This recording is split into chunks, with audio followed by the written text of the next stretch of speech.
Bonjour et bienvenue sur math-sup.fr. Nous poursuivons aujourd'hui notre exploration de la décomposition d'éléments simples et je vais vous présenter les techniques de calcul élémentaire pour calculer les coefficients qu'engendre la décomposition d'éléments simples. Il existe une multitude de techniques pour calculer les coefficients d'une décomposition en éléments simples. Mais quand on en a fait le tour, on se rend compte qu'il y en a essentiellement deux très importantes qui permettent de résoudre la quasi-totalité des problèmes de décomposition d'éléments simples. Ces deux techniques sont les suivantes, la technique multiplicative et la technique poser des x. Ne cherchez pas ces termes dans la littérature, en général ils sont présentés sous forme de calcul, mais n'ont pas de nom. J'ai juste donné ces noms-là pour bien les repérer dans la vidéo. Commençons par la technique multiplicative. Je vais utiliser un exemple volontairement assez simple pour que vous voyez bien comment ça fonctionne. Supposons qu'on veuille la décomposition d'éléments simples de 1 sur x plus 1 fois x plus 2. Le numérateur est de degré strictement inférieur au dénominateur, donc je sais que je peux casser ceci en a sur x plus 1 plus b sur x plus 2. Le jeu, c'est de trouver rapidement a et b. Cette équation-là, je vais l'appeler e. L'idée de la technique multiplicative consiste à isoler un des coefficients. Par exemple, si je veux a tout seul, j'aimerais me débarrasser de x plus 1. Donc je vais multiplier toute l'équation par x plus 1. Voyons ce que ça donne. Ici, les x plus 1 vont se simplifier, il va rester 1 sur x plus 2. Là, ax plus 1 sur x plus 1, ça simplifie, ça fait a. Puis b, x plus 1 sur x plus 2. J'ai bien pris e et j'ai tout multiplié par x plus 1. Ensuite, l'astuce suivante, c'est de se débarrasser de ce terme-là. Et pour s'en débarrasser, on va poser x égale moins 1. C'est-à-dire on va faire en sorte que ce terme disparaisse. Vous voyez, si je pose x égale moins 1, ça fait 0. Et c'est fini. Donc si je pose x égale moins 1, ici ça va me faire 1 sur moins 1 plus 2, donc 1. Là j'aurai a, et là ça fait 0. J'ai trouvé que a égale 1. Même chose pour b. Je veux isoler b, donc je vais multiplier toute l'équation par x plus 2.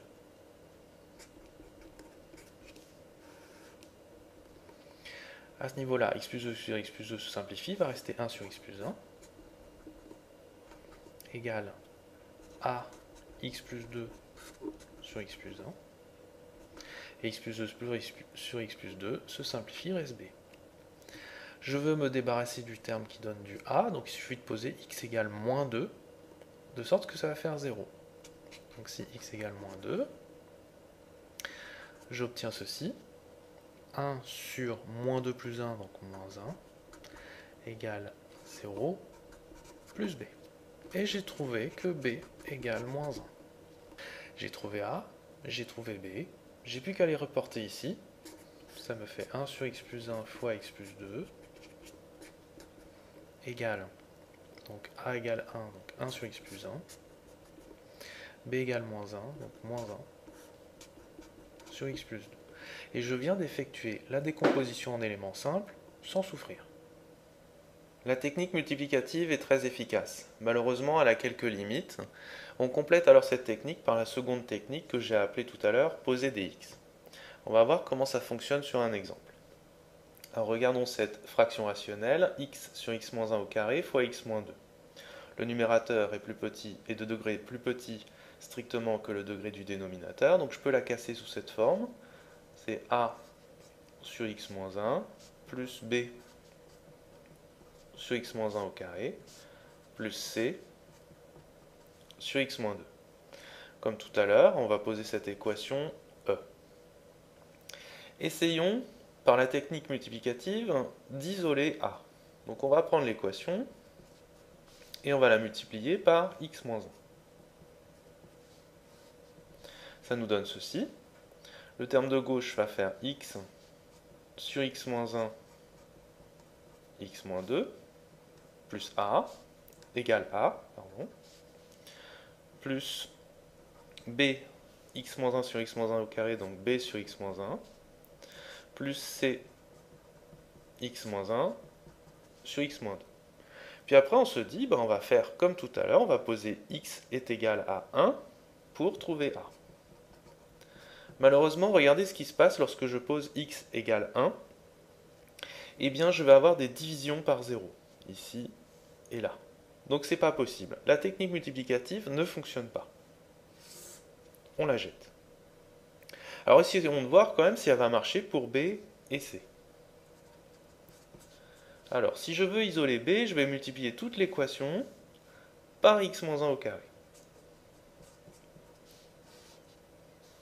Ça me donne x sur x moins 2 égale a x moins 1 plus b plus c x moins 1 au carré sur x moins 2. Ensuite, je pose x égale 1 pour annuler ce terme-là. Et là, il n'y a plus de problème. Vous voyez, il n'y a plus de division par 0. Donc en posant x égale 1, je vais obtenir moins 1 égale 0 plus b plus 0. C'est-à-dire b égale moins 1. Même chose pour c. Je veux isoler c, donc je vais multiplier par x moins 2. Alors le terme de gauche va me donner x sur x moins 1 au carré égale a x moins 2 sur x moins 1 plus b x moins 2 sur x moins 1 au carré plus c.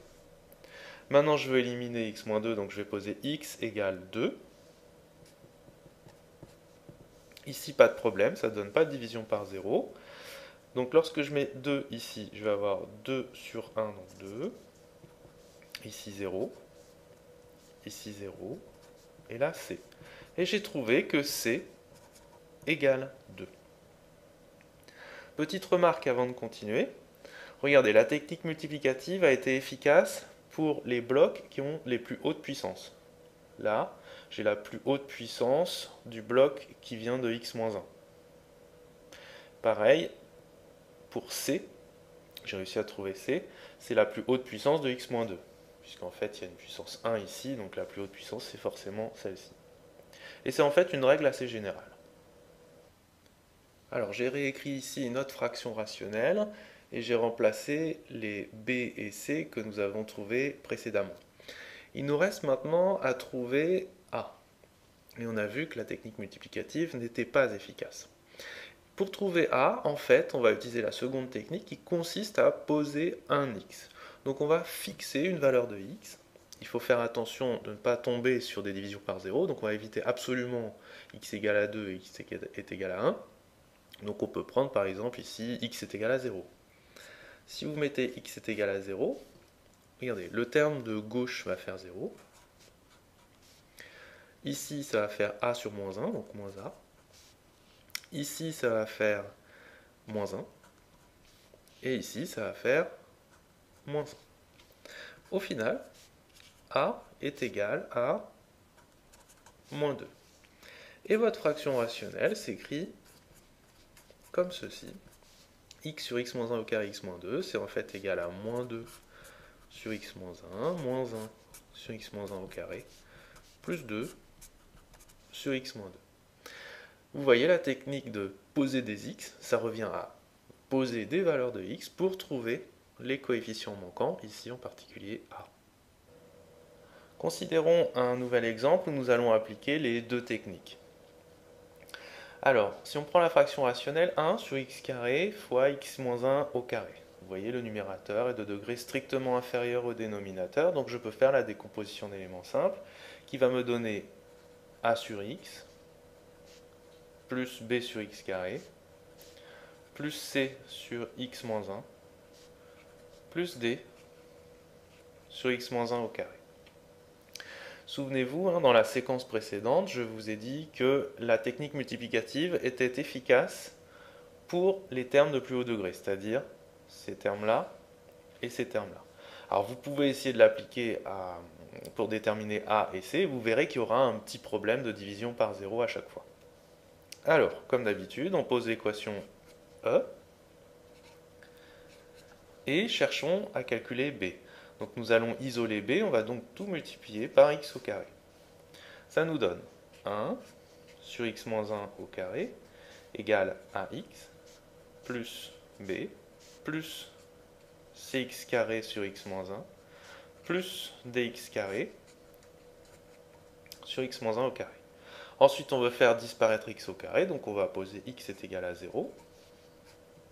Le terme de gauche va nous donner 1 sur moins 1 au carré, c'est-à-dire 1. Tout s'annule sauf b. On a trouvé b. Pareil pour d. On prend l'équation, on la multiplie par x moins 1 au carré. Il va rester à gauche 1 sur x au carré égale à x moins 1 au carré sur x plus b x moins 1 au carré sur x au carré plus c x moins 1 plus d. On veut annuler x moins 1 au carré, donc on va poser x égale 1. En posant x égale 1, le terme de gauche vaut 1. Ça s'annule, ça s'annule, ça s'annule. Il reste d.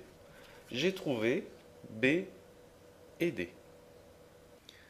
Alors, j'ai réécrit la fraction rationnelle ici en remplaçant les coefficients que j'ai trouvés. Donc, j'ai trouvé ce coefficient là et là qui valaient tous les deux 1. Il faut maintenant qu'on trouve a et c. Et je vais faire ça en posant des x. Mais en fait, il va falloir que je pose plusieurs valeurs de x. Pourquoi? Si je pose une seule valeur de x, je vais trouver une équation qui va relier a et c. Mais je ne trouverai pas la valeur de a et de c. Donc en fait, je vais essayer de faire apparaître deux équations à deux inconnus qui vont me donner un système que je vais résoudre, qui va me permettre de trouver a et c.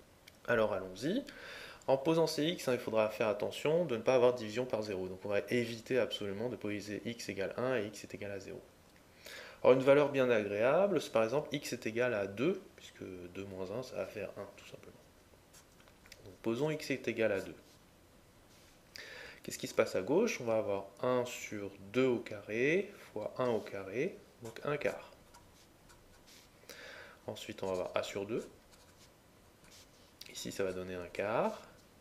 Ici, ça va donner c. Et ici, ça va donner 1. On simplifie un peu. Moi, j'aime pas trop les fractions, donc je vais multiplier toute l'équation par 2. Ça va me donner 0 égale a plus 2c plus 2. Donc, je suis tombé sur cette équation qui est a plus 2c égale moins 2. On a une première équation. Il nous faudrait une deuxième équation. Donc, par exemple, on va prendre x est égal à moins 1. Donc, si je mets x est égal à moins 1, ici, ça va me donner moins 1 au carré, donc 4, donc 1 quart. Ici, ça va faire moins a. Ici, ça va faire 1. Ici, ça va faire moins c sur 2. Et ici, moins 1 au carré, 1 quart. Je simplifie. Et comme tout à l'heure, les fractions, j'aime pas trop ça. Il y a un demi ici, donc je multiplie tout par 2. Je vais avoir 0 égale moins 2a plus 2 moins c. Ce qui me donne l'équation 2a plus c égale 2. En faisant ça, j'ai obtenu un système. a plus 2c égale moins 2. 2a plus c égale 2. Je le résous. Je fais ligne 2 moins de ligne 1. Ma première ligne, c'est le pivot.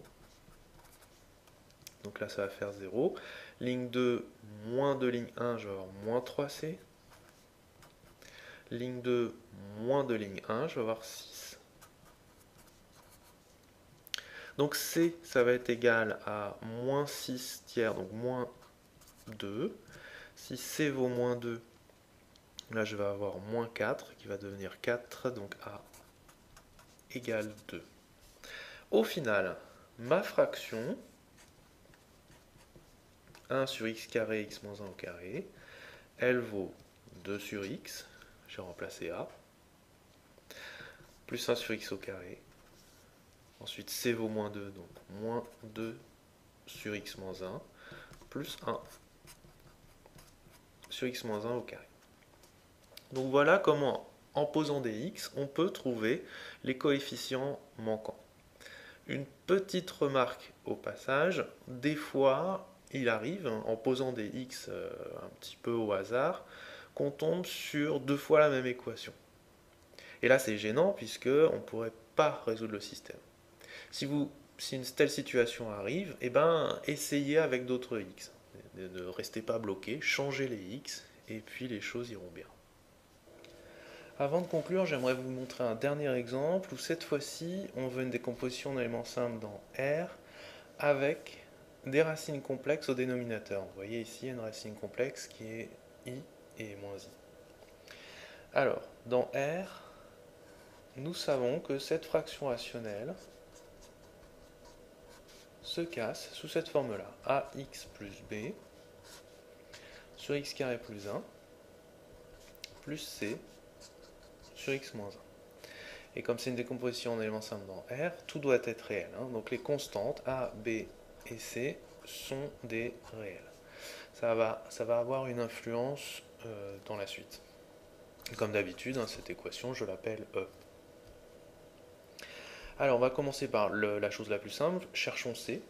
Donc on va prendre l'équation, on va la multiplier par x moins 1, et on va poser x égale 1. Alors cette fois-ci, je vais le faire de tête, juste pour vous montrer comment on y arrive quand on commence à avoir un peu l'habitude. Donc j'ai tout multiplié par x moins 1, donc ceci et ceci disparaissent. Là devant, il y aura x moins 1 en facteur, donc quand on posera x égale 1, ça aussi, ça va disparaître. Donc au final, vous aurez ça qui disparaît.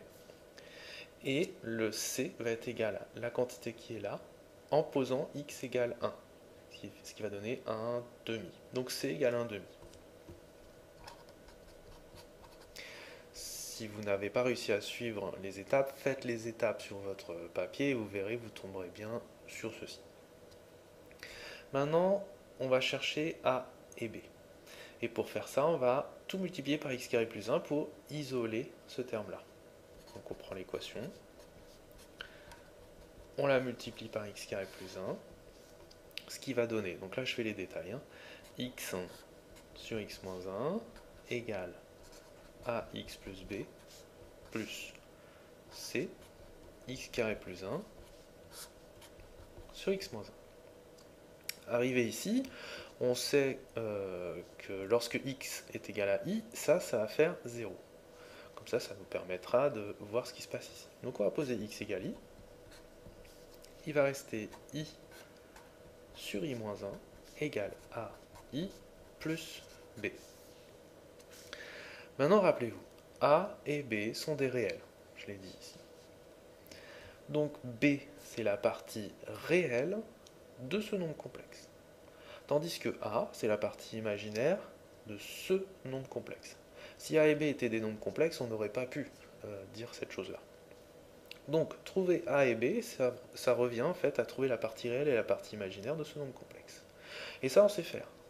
I sur i moins 1. Si on multiplie par le complexe conjugué, donc c'est i fois moins i moins 1 sur 2. Donc j'ai multiplié en haut et en bas par le conjugué de ce nombre complexe. C'est la méthode classique pour se débarrasser des fractions avec les nombres complexes. Ensuite, je développe. I carré, ça fait moins 1. Donc vous allez avoir 1 demi moins i sur 2. La partie réelle de ce nombre complexe, c'est 1 demi. Mais c'est aussi b. Donc b égale 1 demi. La partie imaginaire de ce nombre complexe, c'est moins 1 demi. Et c'est a. Donc a égale moins 1 demi. Au final, x1 sur x carré plus 1, x moins 1, c'est égal à a qui vaut moins 1 demi, donc moins 1 demi de x, plus b qui vaut 1 demi, plus 1 demi sur x carré plus 1, plus c qui vaut 1 demi sur x moins 1. Et j'ai fini, la décomposition en éléments simples dans R de cette fraction rationnelle. Voilà, on en a fini avec cette vidéo. Il existe bien d'autres techniques que je vous présenterai dans d'autres vidéos, mais avec ces deux seules techniques-là, vous pouvez en fait traiter toutes les décompositions en éléments simples, pourvu bien sûr de savoir résoudre des systèmes linéaires. Je mettrai bientôt sur mon site www.math-sup.fr une série d'exercices de niveau progressif dans lesquels vous pourrez vous entraîner à faire des décompositions en éléments simples. N'hésitez pas à y jeter un coup d'œil à l'occasion. Voilà, j'espère que cette vidéo vous aura aidé à mieux comprendre la décomposition en éléments simples et je vous dis à bientôt pour de nouvelles vidéos.